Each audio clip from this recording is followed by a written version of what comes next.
naye tikya Simon mu nsi muno omuntu akoze atya okuwangaaza omukwano gwewala mu nsi muno omuntu asaze magezi ki okuwangaza omukwano gwewala oba gutwandise long distance relationship kakati mu nsi muno omukwano gwewala gufugibwa ekintu kimu si ssente si kuwaana I love you buli kadi nizibeera ku lulimi naye ekintu ekifuga omukwano gwewala kye bayita ebiseera oba time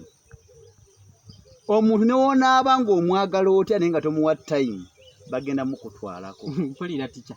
kubanga abantu abo bali ku kyeyo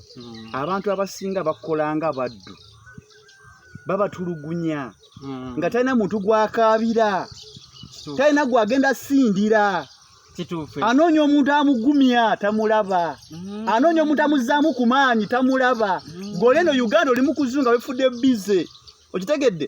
naye nga gwe weeyagalidde weweebakira naye abo abaana balwala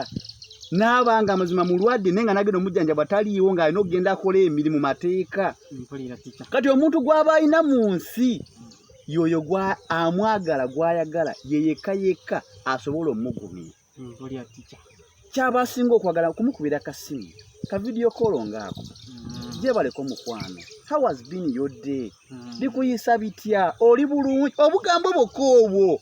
baby I miss you hello baby kitegedde mukwano okomawo ddi Uganda tukulinze company ekulinze buli kimu kibanja bambi nafuna ku smile ku matama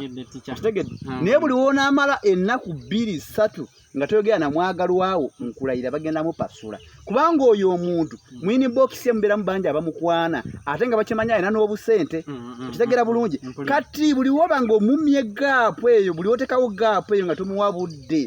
kitegedde buli mubeera mu mbeera eyo eya miscommunication automatically omuntu wo agenda kuba akujjamu obwesigwa ajja lowooza olina munnanga kufuula bize so at least obanga oyenda kanezi badakika 5